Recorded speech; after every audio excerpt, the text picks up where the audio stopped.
Hey folks, it's Marvin Cash, the host of The Articulate Fly, and we're back with another Central Virginia fishing report with Ethan Martin at TaleTellers Fly Shop. How you doing, Ethan? I'm doing good today. How you doing today, Marvin? Just trying to stay out of trouble. I mean, I guess, the good news in our part of the world, in the Mid-Atlantic, is it definitely looks like the heat's broken. And, I know in Central Virginia, you guys are looking at lows down in the 40s, but the big news is how much rain are you going to get tomorrow? Yeah, that's kind of the question, because that's really going to impact how the fishing pans out for the next week, really. Because you hear maybe it's going to be a half inch, maybe it's going to be 2 inches. I guess when people are listening to this, we'll probably know the answer to that. But it has been good. I mean, the fishing here, the flows are really nice for fall, for sure. It's way better than some of the past years. So that keeps it really nice. And then the temperature's been really good. So pretty much everything has been fishing well the past, week and a half that we've been able to get out on. The smallmouth bite's been good. The small stream fishing has been insane. That's what I was telling you before we got on. That's really been cool. There's been a couple of sections of streams that I fished regularly for the past several years that we went to, and I had one of the best days I've ever had there just last week. So it's definitely a time to get out because, with temperatures like this, it's like actually a fall this year. Which has been kind of cool. So it's definitely a good time to get out because the spawn for the small stream brook trout, we're still early for that. So we've got time to where we can get out and safely fish for them before they start spawning, and you don't want to mess with them. And the temps have been good, the flow's been good. So it's kind of like living in a little perfect world right now for me. Yeah. And so, on the trout front, I imagine, right, if you're fishing those upper elevation streams, those fish are pretty opportunistic. So you have a lot of flexibility in terms of bugs and tactics, right? Yeah. And so the past week, what's been interesting is watching the change from them eating primarily, or not primarily, but 80% of the flies that they were eating would be dry flies. And then this past week, it was I fish a lot of dry droppers. So you got your dry fly that's on the surface and then the nymph below. And the change has just been, they've been eating the nymph like crazy. So that's happened since it's cooled down, which is kind of interesting because a lot of times this year it seems like, they do like eating dry flies, and it still is relatively warm, and there's still terrestrials around, and there's not as many aquatic insects that are hatching out of the stream this time of the year as there are other times of the year. But it's still worth putting on, a dry fly and going out and at it. But if you're trying to catch numbers, then the nymph has been the way to go. And it's been, really simple patterns work well. I tie, and it's like a orange bead Prince nymph. That thing does great. That's pretty much all year round that I fish that thing. I think it's called like a hot beat Prince or something like that, but that's been a great pattern. And then, other dumb little flies like the greeny weenie or the green weenie, depending on who you're talking to. Those fish really well. It's just like a little inchworm, really easy to tie too. So yeah, both of those have been fishing well. And then on the like smallmouth side of things, we haven't seen like the cicada bite or the topwater bite when the annuals die. That hasn't been crazy so far right now, but the guys that have been getting out with like just a plain old white streamer of some kind have been catching some pretty nice fish. So I would definitely not just cross, floating the river off your list, because it is still a viable option and will continue to be one. Until, they start moving into their winter holes. And then, of course, you can still fish for them then. But it changes a little bit.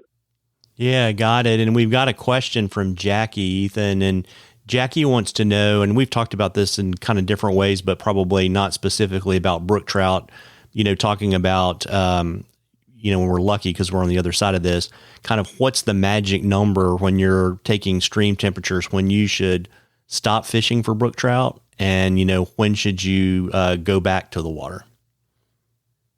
So, I mean, the typical or conventional wisdom is just been if it's between, 70 degrees or 68 degrees, you stop fishing. Now, I'm not a biologist, so I just listen to what the biologists say in that sense. So when I do take stream temps, that's typically, not this time of the year that you have to worry about that as much, because we're kind of at the tail end, like you said, of summer. So really, when that's the most important time to be checking the stream temps, and looking, if it's like 68 degrees, a lot of times I'll stop fishing at that point. And that's going to be typically like your August is when it is. Now, last year was a different year because we did have some of those hot days into September. So that would have still been a time where you'd want to check it. But we've had so many cool nights, here already that the rest of this year, I don't think that's even going to be a problem. So you're pretty much going to be good for the rest of this year. Yeah. Yeah. And, and obviously as we move into winter, right, it's kind of, just like the fish become lethargic when it gets really, really hot, they also get to a point, where they get really, really lethargic and they don't really want to eat when it's really cold. What's that temperature usually? I don't take stream temperatures when it's really cold, honestly. I just know it's cold. And, so like if there's ice around the edges of the stream, then I don't fish for them as much. Just because I don't like being out there. I fish for muskie or something else at that time of the year. So I don't actually know what the number would be per se. I know that, there are things that can injure fish if it's below freezing. If you catch a fish and it's literally freezing outside and you're like pulling him up over the water and you're taking photos, like you can cause his eyes to freeze, which would obviously cause some problems there. So there's probably like two sides to that. Just thinking off the top of my head would be, if the air temperature itself is below freezing, you just would want to be careful with how you're handling the fish outside of water. But, is it unsafe to catch them if it's 10 degree, outside or 50 degrees outside, but the water temperature is 35? Like you said, they're just going to be really lethargic. So you might be better off just tying flies than fishing for brook trout, but you can catch them in the winter. And it doesn't really get that cold here in Central Virginia, to where you would have to be, thinking about that. I think it's only been like one time I remember in the past 3 years that I saw a small stream like completely frozen over. So that's been from me fishing, a lot. No, absolutely. And, folks, we love questions on the articulate fly. If you'll send them to us, you can email them to us or send them to us on our Facebook or Instagram page or even Twitter. If we use your question, I'll send you some articulate fly swag and you'll get into a drawing for some cool stuff from the shop at the end of the season. And before I let you hop, Ethan, why don't you let folks know where you're located, your shop hours, and how to find you on the internet and all that kind of good stuff? Yeah, so we're in downtown Lynchburg, Virginia. So it's, like you said, pretty much we're in Central Virginia. We're right on the James River is just right behind the shop. So you can get in contact with us there. You just come into the store. The hours are pretty much 9 to 5 every day except for Sundays. And then, if you can't make it in that time, then you can find pretty much everything that we have online at TaleTellersVA.com, which is just like TaleTellersVirginia.com. And if you have questions, about a tying product or material or a certain pattern, anything like that, or any of the equipment, you can always give us a call as well. I'm pretty much the person that's always answering the phone. So there's a couple other people that work here, but I'm the one that's doing the answers to emails and the phone calls, that sort of stuff. So if you have a question, even about something that I've said on a previous podcast, anything like that, you can always just give us a ring that way. And I try to respond as promptly as possible, but that's one thing with, I wear a lot of hats. So I try to do my best. If I don't get back to you like that exact second, then just don't get too mad at me, because I will respond and I'll be as quick as I can.